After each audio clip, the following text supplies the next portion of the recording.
Iran আবারও আন্তর্জাতিক রাজনীতির কেন্দ্রবিন্দুতে।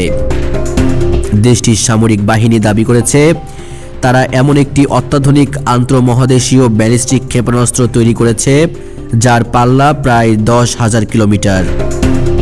এই দূরত্ব সরাসরি ইঙ্গিত করে যে তেহরান চাইলে যুক্তরাষ্ট্রের মূল ভূখণ্ড পর্যন্ত পৌঁছতে সক্ষম ক্ষেপণাস্ত্র ছুড়তে পারে। মধ্যপ্রাচ্যের উত্তপ্ত ভূরাজনীতি এই দাবি ছড়িয়ে পড়ার পরই আরও অস্থির হয়ে উঠেছে। ইরানের প্রতিরক্ষা কর্মকর্তারা বলছেন নতুন ক্ষেপণাস্ত্রটি উন্নত কম্পোজিট বডি, শক্তিশালী জ্বালানি প্রযুক্তি এবং বহুমুখী নির্দেশনা ব্যবস্থার সমন্বয়ে তৈরি। তাদের ভাষ্য, এটি 2 ধাপ বিশিষ্ট সিস্টেম যা উচ্চ গতিতে দীর্ঘ দূরত্ব অতিক্রম করতে পারে।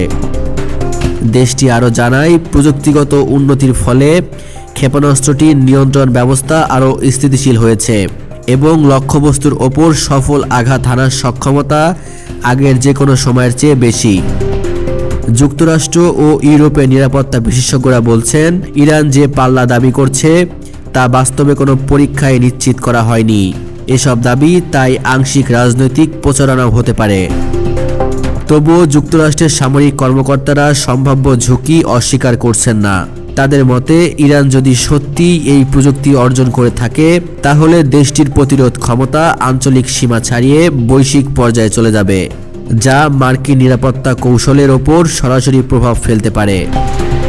এই ঘটনার পর মধ্যপ্রাচ্যের উত্তপ্ত ভূরাজনীতি আরও জটিল হতে যাচ্ছে বলে ধারণা করা হচ্ছে। ইরানের এই ঘোষণায় ইসরায়েল, সৌদি আরব সহ আঞ্চলিক প্রতিপক্ষদের মধ্যে উদ্বেগ বাড়ছে। আর বিশ্ব শক্তিগুলোর সামনে আবারও উঠে আসছে সেই পুরনো প্রশ্ন, তেহরান কি ধীরে ধীরে একটি আঞ্চলিক শক্তি থেকে বৈশ্বিক প্রতিযোগী শক্তিতে রূপ নিচ্ছে?